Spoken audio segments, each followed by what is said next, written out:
Molo Sanbonani, hello, how's it? Shalom, good day, good people, good morning rather. Welcome to vlog 131 here on the BDL show. Just give me a minute, folks, just for me to set up.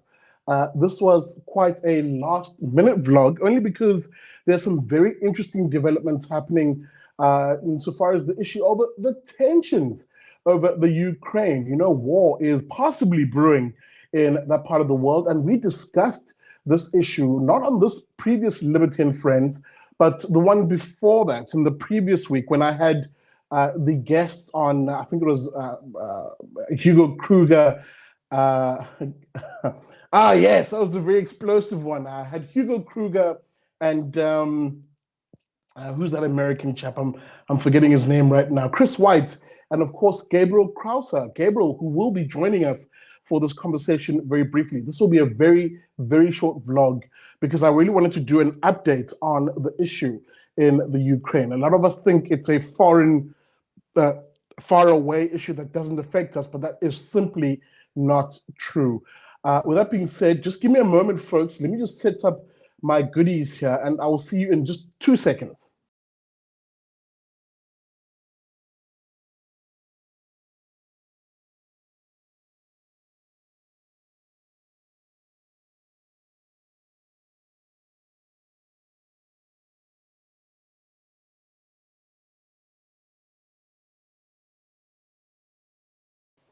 Apologies for that, good people. That's the effect of having a live show.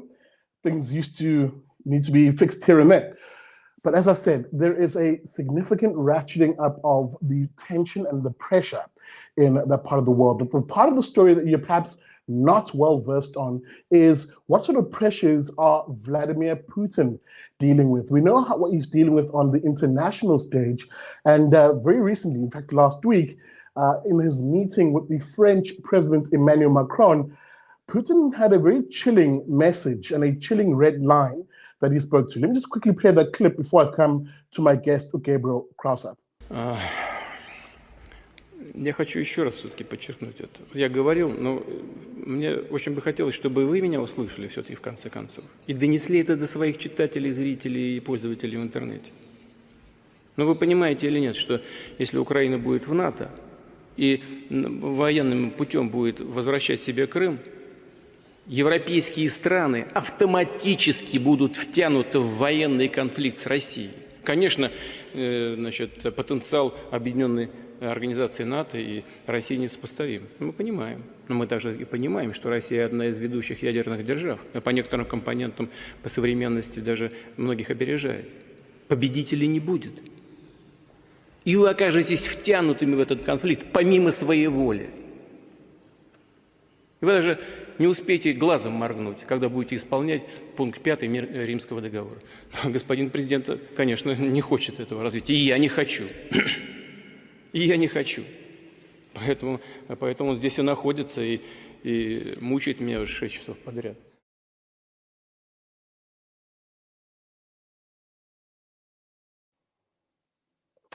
Yeah, that video, of course, courtesy of Mail Online, fair usage. Yeah, I think you heard it quite clearly there. Not mincing his words, that when it comes to his approach to dealing with the international pressure, he is quite capable and quite ready, if you will, for an eventuality, the complexities of a possible war. Recognizing Russia's limitations and definitely speaking up Russia's advantage in that particular part of the world and arguing rightly that there will be, quote, no winners. But the part of the conversation that we haven't heard is on a domestic front. What pressures is Vladimir Putin facing, either in a pro-war sense or an anti-war sense? And who I'm going to have to give us that insight is Gabriel Krauser from the Institute of Race Relations. There he is. Gabriel, very, very briefly, good morning, welcome to it. I think the conversation needs to be had. Today is an important day for Vladimir Putin on a domestic front. Why? Здравствуйте, спасибо. So the Duma, the Russian parliament, is meeting today to consider a motion tabled by the Russian Communist Party towards the end of January. And I would say in summary, its parliament is being asked to consider a motion to go to war. That's not exactly what it says, but that's what it amounts to.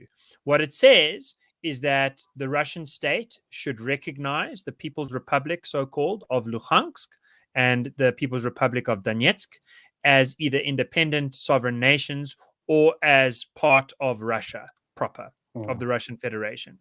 There are other provisos as well, but that is what would basically lead to war. Remember that Ukraine's position for the last 8 years or 7 years has been that Russia has already invaded eastern Ukraine, the area known as the Donbass, in which is Luhansk and Donetsk. Currently, that is still Ukraine's position, but it is Washington and London and Paris and Berlin's position that Russia has not invaded them, because precisely what they're saying is you mustn't invade there. So you can't say you mustn't invade there if you've already invaded there, in a sense. And that is because Russia has not officially got any troops stationed inside eastern Ukraine. But if just very quickly, the argument, of course, being that they're using proxies. Yes. So I mean that they've provided arms, much as Washington and London have provided arms to Ukraine proper. That Russia has provided arms to the separatists. I've got no view on that. That seems like it's probably true on the evidence that we have. That's neither here nor there. The point is that the 100,000 troops that have gathered on the border plus would, it seems, have to cross over into the Donbass, into Luhansk, into Donetsk, if Russia's parliament says that they have to do that. It would be difficult for the president to say, parliament has said that this is part of Russia, or that these are sovereign states that are being attacked by Ukraine, backed by NATO, but we're going to sit by and do nothing. That would make him seem very weak in the face of the Communist Party, which has been picking up a lot of seats and a lot of votes from Putin's United Russia party in the last couple of years. Just in the last election cycle in 2021, the communists did some damage to United Russia. And they would do more damage, I think, if Putin is painted to seem weak. On the other hand, Putin faces major domestic pressure in the sense that most Russians really do not want to invade Ukraine. The Washington Post, which has been working with Levada, which is basically the Institute of Race Relations of Russia, the most credible independent think tank which commissions or does the best survey polling in the country. Washington Post recently found, just this weekend, published 8% approval of invading Ukraine, 90% disapproval. Most Russians do not want to invade. When you watch CNN or BBC, you hear, no, Putin wants to invade so that he can shore up domestic support. Not true. That's as silly as saying that Ramaphosa wants expropriation without compensation, because most South Africans have a hunger for agricultural land by that mechanism. It's just unscientific propaganda. The reality is most Russians don't want it, but there's a political party that does want it, and they would like to make Putin seem weak in refusing them their wishes. Perhaps the final point is that we don't know how the discussion will go. It might be that they get talked down and that it all works out peacefully. But if the motion goes for war, it'll be hard for Putin to say no. If the motion goes for peace, then I think an invasion is all but impossible. Certain. No. I'm saying if it goes the other way, if Parliament says it's not respect them, then they're never going to invade, because Putin doesn't want to invade. Most people don't want him to invade. He knows it's a bad idea. Absolutely. That, of course, is Gabriel Krause from the Institute of Race Relations. We're going to follow this issue, Gabriel, and keep tabs on it in various vlogs and maybe even an episode on it, because you guys had a heated debate last time on Liberty and Friends. As I said, that is Gabriel Krause from the Institute of Race Relations, giving us the latest on the domestic pressure that Vladimir Putin is facing, and perhaps even his version of an EFF that is pushing him possibly towards war in that part of the world. So we'll keep an eye on that, and definitely keep an eye on it, given the prospects of actual war in that part of the world. But let us hope peace prevails. With that being said, put me at peace by hitting that like button. And of course, if you like the content, you like the show, you can support it, just check out the descriptor of the video. I will see you in other vlogs this week. There's lots of issues to unpack this week, including that energy issue that I want to chew in on a bit more. Is South Africa facing a energy crisis, especially with refineries being shut down left, right, and center? But that we'll prosecute in another vlog. With that being said, thank you for watching. This has been vlog 131 on the BDL show, and reminder to you at the end, never trust a commie.